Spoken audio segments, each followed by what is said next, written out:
पढ़ने वाले ताजमहल के बारे में। तो स्टार्ट करते हैं हम ताजमहल के बारे में।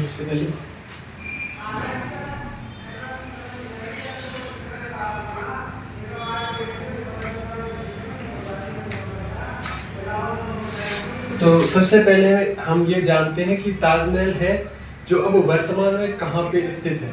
इसकी लोकेशन के बारे में जानते हैं।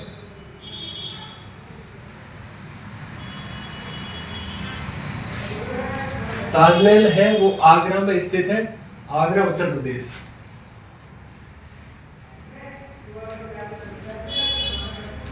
उसके बाद हम अगर देखें तो इसके लिए जो नदी है यह है जो मुख्य रूप से यमुना नदी के किनारे स्थित है। यमुना नदी के किनारे स्थित है। और जो है वो इसकी अगर देखें कि इसका निर्माण किसने करवाया था, तो इसका निर्माण मुगल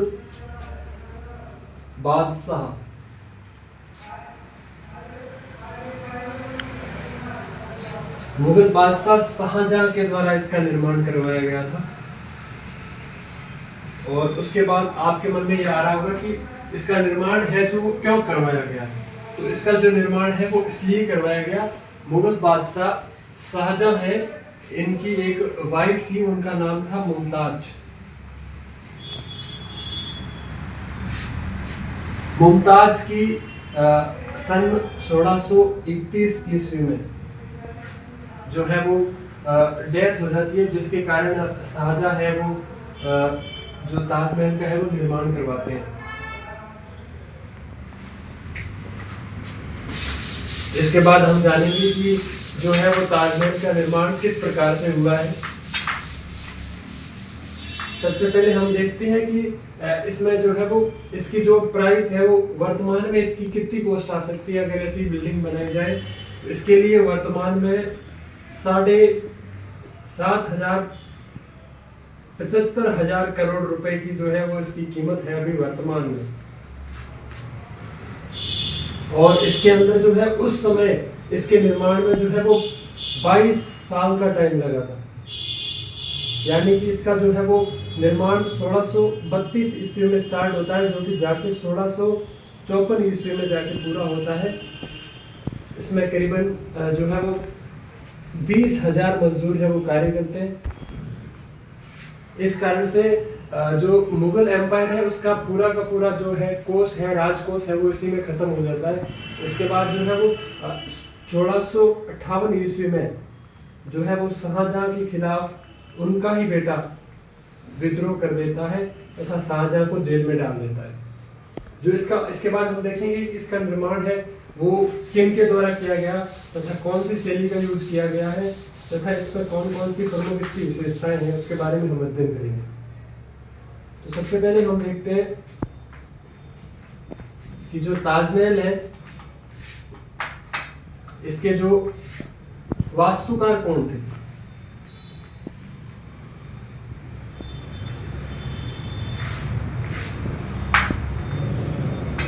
अब अंग्रेजों की माने तो इनके दो वास्तुकार थे जिनके बारे में मैं लिख रहा हूं यहाँ पे।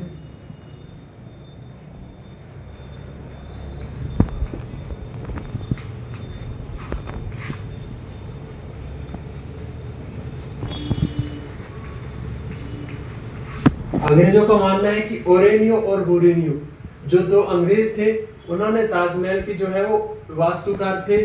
और उसके बाद अगर मुख्य रूप से देखें तो वास्तविक इनके जो है वो वास्तुकार है वो उस्ताद अहमद लाहौरी को माना जाता है।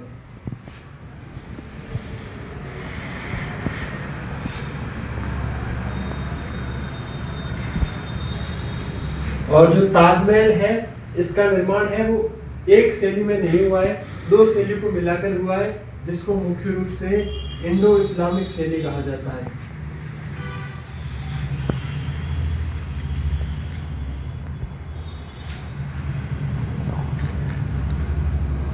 ये है जो मतलब इंडो इंडियन और इस्लामिक, हिंदू और मुस्लिम दोनों स्थापत्य कला की जो शैलियां थी, यानी कि जो भारत की शैली थी वो तो इंडो, और जो कि बाहर से आई थी मुगल है वो अपने साथ लेके आए थे, उसको इस्लामिक शैली कहते हैं। यानी कि दोनों शैलियों का ये जो है वो मिला जुला रूप है। इसके बाद हम ताजमहल की मुख्य रूप से विशेषताएं देख लेते हैं कि ताजमहल है वो उसके अंदर कौन कौन सी क्या क्या चीजें बनी हुई है। ताजमहल में सबसे पहले इसकी अगर हम शैली देखें तो इसका निर्माण 4 भाग शैली में हुआ है। यानी कि इसके जो है वो आसपास में जो है वो आप देख सकते हैं कि आगे जो है ये 4 भाग शैली है। यहाँ पे मुख्य रूप से आपको मैं दिखाता हूँ उसकी विशेषताएं। इसमें आप देख सकते हैं कि इसके अंदर ये जो है यहाँ पे 4 भाग शैली यूज की गई है। और उसके बाद इसकी जो दूसरी विशेषता है वो यहाँ पर देखिए जल के कुंड।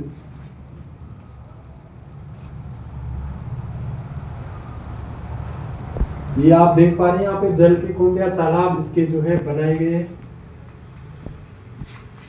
उसके बाद इसकी तीसरी विशेषता है कि इसके जो है वो इसका जो ये फाउंडेशन है, नींव है, इसके नीचे जब इसका निर्माण किया गया था तो बहुत सारे जो है वो कंक्रीट और जो है बड़े बड़े पत्थरों का जो है वो यूज किया गया था।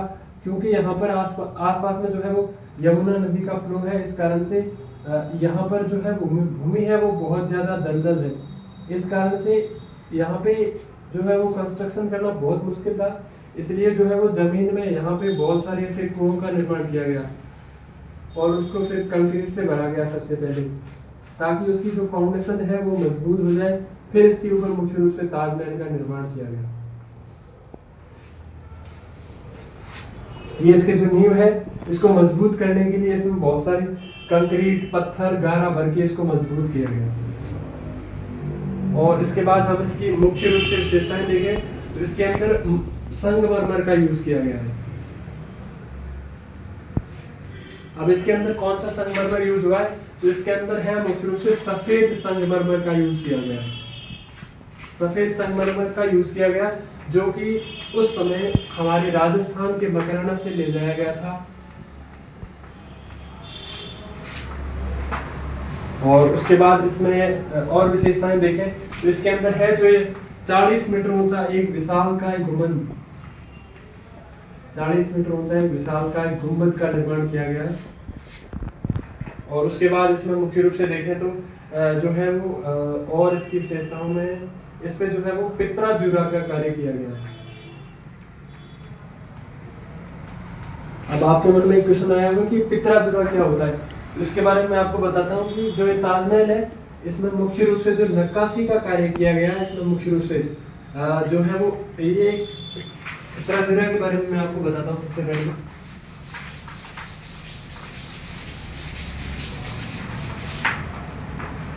अब हम समझेंगे कि पित्रा द्यूरा आखिर में होती क्या है। तो सबसे पहले मैं आपको बताऊंगा कि जैसे सफेद संगमरमर होता है,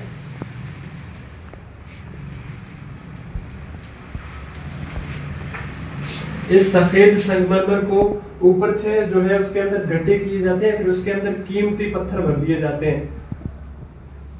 जैसे कि आप कीमती पत्थर में देख सकते हैं कि जो है वो रसिया में इम्पोर्टेंट पत्थर मिलते हैं जैसे लेपिस लाजुली वगैरह, तो उनको है जो वो इसके अंदर पहले है जो उसके अंदर मतलब उसको अच्छी तरीके से उस पर गड्ढे करके फिर उसके अंदर जो है वो कीमती पत्थर, जैसे आप इसके लिए एग्जांपल दे सकते हैं लेपिस लाजुली, ये एक कीमती पत्थर होता है, उसको इसमें क्या कर दिया जाता है, डाल दिया जाता है, फिर इसको ग्लू की मदद से है जो चिपका दिया जाता है, फिर इसको चिपका दिया जाता है तो ये पित्रा द्यूरा बन जाता है।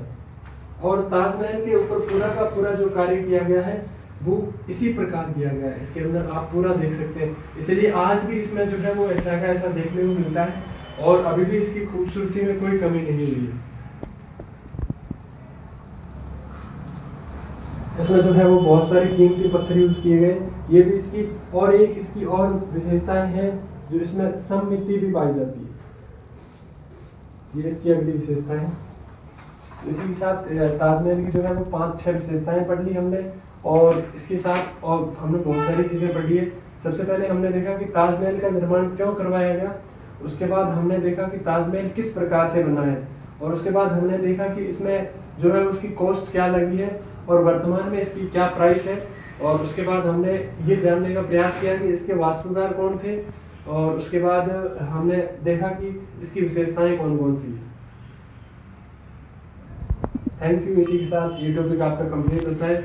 आई होप कि आपको ये समझ में आ गया होगा और मैंने आपको अच्छी तरीके से जो है